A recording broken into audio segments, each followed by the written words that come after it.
Right, everybody. I've an important announcement to make. Now, hands up those who know what it is. I'll give you a clue. It's to do with death. Oh. Yes, Mort? You're going to take up crown green balls. Crown green balls? What's that got to do with death? Everything. When a woman takes up crown green balls, it's a fate worse than death for us men. Women are all right behind tea urns. You can't see their faces because it's steam. But once they get on to greens, what a sight. White gym shoes, wobbly bosoms, mottled legs, and the racket they kick up. Good word, Winifred. Good word. Oh, Celia, it hasn't got the legs, love. It hasn't got the legs. Parrots in Bellevue Zoo get a headache mimicking that lot. Hey, and the sinister way they look at you when they pick up the jack. Oh.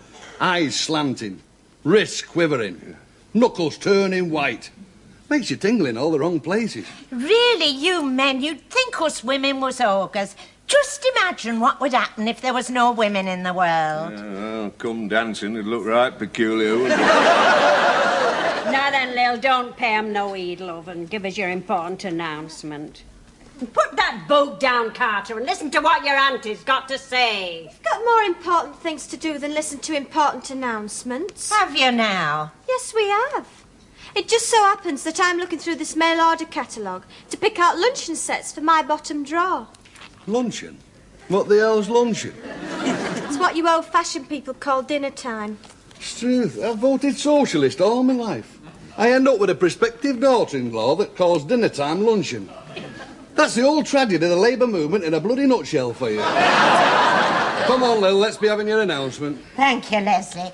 Well, then, my important announcement is this. I intend, here and now, to read my last will and testament.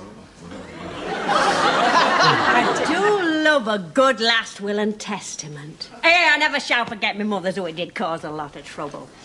She never made it clear, you see, who was to have the upright piano. So, to save any bother, we chopped it up into 4 equal parts and divided it amongst the daughters. We'd have done the same with doggone it, we didn't want no trouble from RSPCA. Right, well, I'm ready now. Now, if anybody wants to leave the room, it's too late. You should have thought of it before. Now, first and foremost, thank you all for my lovely funeral. That's all right, Lil. It was a pleasure. I hope you'll do the same for me someday. I am sorry I couldn't be at the funeral party owing to personal bereavement. However, enough of my woes and let's get down to brass tacks. If I die of something interesting, I hereby bequeath my body to the Royal Society for the Protection of Birds. That's truth, Lil. You don't want them to stuff you and shove you in a glass case, do you? No.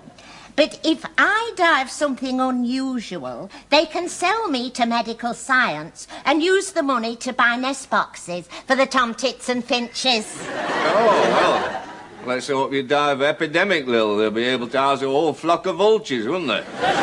Any road, let's get on with the revelation, shall we? There are certain small tokens I'm going to give as presents to members of the family to remind them of the happy days we spent together when we wasn't quarrelling and pulling other people to pieces behind their backs. To my dear sister-in-law, Annie, I leave the cerise dress with flounces in the open knowledge that she will be able to let out the bus. Oh, Lil, thanks very much. Just what I wanted. Do you think I could have the matching handbag, too? Oh, I'm sorry, Annie, but the handbag's gone the way of all flesh. Oh. My Bob gave it to the milkman's horse to use as a nose bag. It was very much appreciated, but unfortunately the horse could never manage to open the zip. Now, to my brother-in-law, Mort, I hereby bequeath my late husband's crimping scissors. What would I want them for, Lil? To cut your hair with. I never cut my hair, Lil. I wait till it drops out every autumn. My Bob was most meticulous about his hair. I used to cut it for him every Friday night in the nude. In the nude, Lil? You? No! My Bob was in the nude. He couldn't bear them spiky little bits of hair getting stuck under his vest. No, I was fully clothed when I cut his hair. Of course, he made me keep my eyes closed. No wonder it looked like a lopsided hedgehog.